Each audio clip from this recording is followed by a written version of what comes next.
नमस्कार मित्रों, आप सभी को फिर से एक बार मेरे चैनल पर हार्दिक स्वागत है। मैं 17 की थी और वे 39 साल के शादीशुदा आदमी। ये है हमारी लव स्टोरी। एक दिन खाली बैठे मैंने फेसबुक पर एक अनजाने आदमी को फ्रेंड रिक्वेस्ट भेज दी, जो दिखने में बहुत हैंडसम था। उस आदमी ने उसी रात फेसबुक पर मेरी भेजी फ्रेंड रिक्वेस्ट एक्सेप्ट कर ली। तुम्हें पता है कि तुम इस साड़ी में कितनी खूबसूरत लग रही हो। उसने मैसेज किया, थैंक्स, मुझे भी तुम्हारी डीपी अच्छी लगी। इसी तरह हमने बातें करनी शुरू कर दी। मुझे पता था कि वो 39 साल का शादीशुदा आदमी है, जो 2 बच्चों का बाप भी है। इन सब चीजों के बाद भी हमने अपनी बातें शुरू कर दी।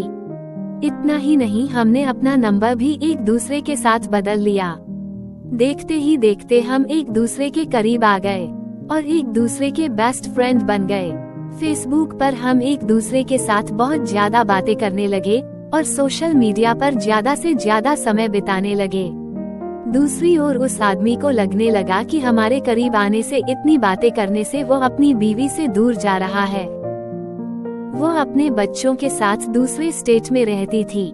वो मुझसे बोलता था, अभी पता नहीं, मैं सारा दिन तुम्हारे बारे में ही सोचता रहता हूँ। मुझे अफसोस है इस बात पर। मैं नेचर से काफी शर्मीली थी। मेरे काफी अच्छे दोस्त भी थे, लेकिन मुकेश जैसा दोस्त होना काफी स्पेशल था मेरे लिए। 1 महीने की चैटिंग के बाद हमने स्काइपिंग करना भी शुरू कर दिया। हम उस पर बातें कम और एक दूसरे को घंटों निहारा ज्यादा करते थे। एक रात वो मेरे साथ वीडियो कॉल पर था। उसने बोला, ऐसे देखते देखते कहीं प्यार ना हो जाए।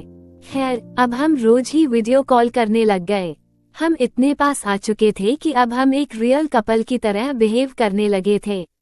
हम रोमांस करते, एक दूसरे को चिढ़ाते और थोड़ी लड़ाइयाँ भी करते। कहने का मतलब था कि एक 17 साल की लड़की को 39 साल के आदमी से प्यार हो गया था।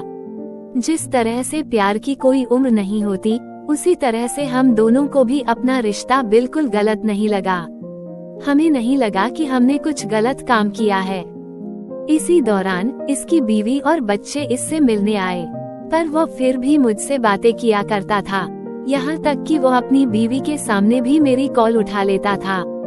उसी दौरान उसकी बीवी उस पर शक करने लगी, क्योंकि अब वो पहले जैसा बिल्कुल भी नहीं रहा। एक रात की बात थी, जब मुकेश और उसकी बीवी दोनों बेड पर सेक्स के लिए गए। तभी मुकेश के फोन पर मैंने मैसेज और अपनी फोटो भेजी। मुकेश की वाइफ ने मुकेश का फोन जैसे ही खोला, मेरी फोटो उन्हें दिखी। उसकी वाइफ ने कोई रिएक्शन नहीं दिया, बस मुकेश को जोर का थप्पड़ मारा और रोने लगी।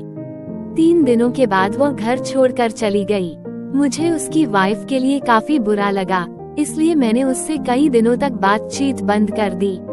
मुकेश की वाइफ के जाने के बाद हम फिर से मिले और हमने लॉन्ग ड्राइव पर जाने का प्लान बनाया। उसी शाम उसने मुझे प्रपोज किया। मुझे सिर्फ तुम ही चाहिए और कुछ नहीं। अपनी जवानी में मैं काफी सारी लड़कियों से मिला, पर तुम ही एक ऐसी लड़की हो जिसने मेरा दिल चुराया है। वहाँ कुछ देर के लिए शांति छा गई। फिर उसने मुझे आई लव यू बोला। उसकी आंखों में आंसू थे। हम एक दूसरे को किस करना चाहते थे, गले लगना चाहते थे। दूसरे दिन मुझे एक मैसेज मिला, जिसमें मुकेश ने लिखा था, हे डार्लिंग, आई लव यू, लेकिन मेरा परिवार भी है, मेरी कुछ ड्यूटीज भी हैं। यह मेरा तुमको आखिरी मैसेज है। मुझे प्लीज कॉल या टेक्स्ट मत करना, मैं तुम्हें ब्लॉक कर रहा हूँ। मुझे ऐसा लगा कि मानो मैं शादी के बाद विधवा बन गई हूँ। मैं बुरी तरह से टूट चुकी थी, काफी परेशान थी। 3 महीने बीत जाने के बाद मैं एक लड़के के साथ रिलेशनशिप में आई। एक दिन मेरे पास किसी दूसरे नंबर से मुकेश का मैसेज आया, बानी, इज दैट यू? प्लीज मेरी लाइफ में दोबारा वापस आ जाओ, मैं तुम्हारे बिना नहीं रह सकता। मैं समझ गई कि यह उसी का नंबर है और फूट फूट कर रोने लगी। 1 घंटे की चैटिंग के बाद मेरा दिल फिर से पिघलने लगा। मेरे बॉयफ्रेंड को इन सब चीजों के बारे में कुछ नहीं पता था। मैंने उससे सब कुछ छुपा कर रखा था। मैंने उस पूरी रात केवल मुकेश से बातें की। एक दिन मुकेश ने मुझे अपने घर पर लंच के लिए बुलाया था। मैंने हाँ कर दी और चली गई। घर जाकर मैंने देखा कि वो खाली था और वहाँ केवल मुकेश के सिवा कोई नहीं था।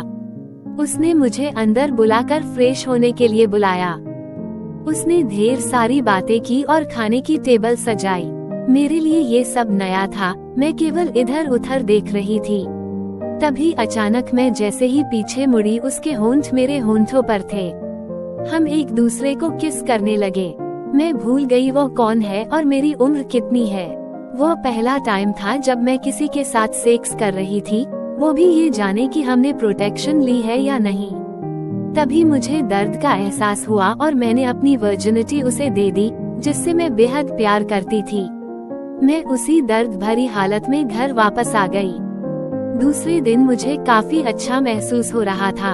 अब मुझे पूरी तरह से एहसास हो चुका था कि वो मुझे कभी नहीं छोड़ेगा। अब मैं प्यार पाने के लिए इतनी ज्यादा एक्साइटेड नहीं थी। वर्जिनिटी खोने के बाद मेरी सोच काफी बदल गई। मैं एक औरत बन चुकी थी। उस दिन मुझे पता चल चुका था कि प्यार का असली मायना क्या होता है। एक दिन मैंने अपनी फीलिंग्स के बारे में मुकेश को बताया और बोला कि मुझे हमेशा के लिए छोड़ दे। मुकेश ने कहा कि कोशिश करेगा। धीरे धीरे मुकेश का नाम मेरी जिंदगी से मिटता चला गया।